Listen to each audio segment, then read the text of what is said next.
Значит, рыба сложная вещь, скажем сразу же.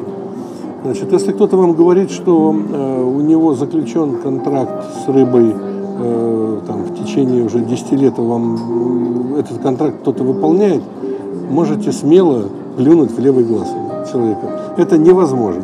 Рыба такая штука, что сегодня она выловилась, я имею в виду дикую рыбу. Ну да. Завтра, значит, косяк прошел мимо.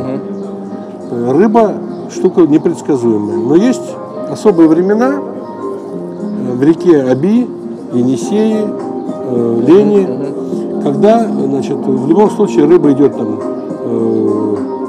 с нереста или на нерест, или еще, то есть какая-то путина, когда ее можно ловить. И, естественно, в это время рыба идет. Значит, 2 больших путины рыбной ловли и 2 небольших путины. То есть 4 раза в год идет хорошая ловля рыбы. Рыба ловится круглый год. То есть даже если не сезон рыбы, она все равно ловится. Ну, немножко, да, там, если стерляткой ловится в путину тоннами, то вне путину она ловится килограммами. Но она тем не менее ловится. Если вам нужно стерлядку, у вас есть знакомые рыболовы, которые занимаются профессионально этим, или это их жизненное хобби, они все время этим занимаются, то тогда, значит, они вам привезут по заказу. Но бывает уже совсем страшные времена, когда ну просто вот никто и невозможно.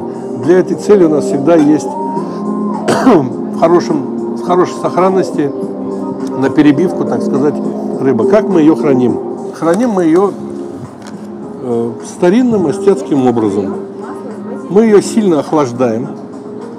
Сначала рыбу саму, ну, в шоковой заморозке. Затем достаем из морозильной камеры минусовой, где минус 20 градусов, воду в ведре, допустим, или в баке большом. Значит, и опускаем эту замороженную рыбу в эту воду. В шоковую заморозку, еще раз. И так вот несколько, до десятку раз. Это трудный процесс. Получается глазурованная рыба, которая может храниться больше года. Ей ничего не... Вот вы ее когда разморозите, только ее надо размораживать в холодильнике тоже, то вы увидите абсолютно живую рыбу, идеальную. Не будет ни одной темного кусочка на жире. Но это очень кропотливый труд. И она должна полностью вся уйти,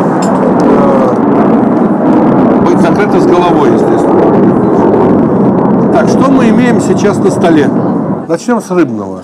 Так. Значит, вот на той рыбе находится вот этот копченый сомик в холодном виде, но он горячего копчения. Он лежит на картофеле.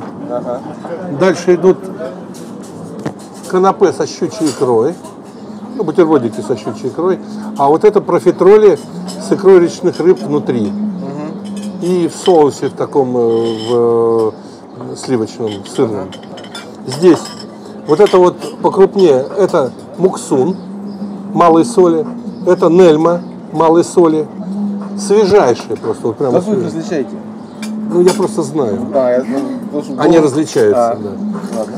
Вот нельма чуть покраснее, да, муксун посветлее, побелее. Это осетрина холодного копчения, стерлядь горячего копчения, которое мы коптим вот по-астиатски, и сомика тоже. Значит, следующее блюдо мясное. В мясном блюде мы сейчас видим, что это вяленая оленина подкопченая. Это, значит, сальтисон из кабана с соусом. Как называть соус у нас? Сливочный хрен с брусникой. О, сливочный хрен с брусникой.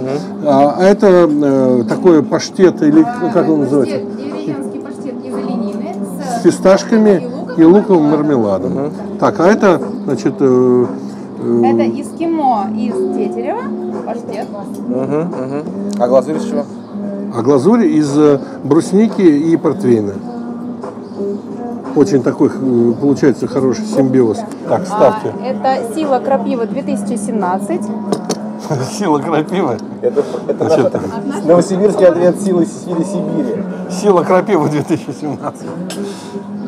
Сила крапивы 2017. Прямо отсюда? Нет. Это такой, как он называется-то? для значит, начала работы желудка. Ну, друзья мои, То, что назвали бы какие-нибудь американцы крапивным смузи. да. Кстати, замечательный вкус. Трава такая хорошая прям. Это, смотрите, крапива натуральный, вот свежак. Вот мы эту крапиву делаем, значит, с медведем подаем. Такая бархатная такая. Неплохо? Отлично. Как будто крапивы пожевал. И не щипит ничего. Да. И не обжегся. Но если, Ну, это надо двудомно, подожди, наверное. если хочется для полного ощущения, можно по губам подшепать крапиву. Значит, это говорит, я не понял, мне надо было полное ощущение, значит, это, ну какие проблемы, вот же специально для вас, по морде так, извините за выражение. Ну что, я предлагаю покушать. Ну, название чушь произошло из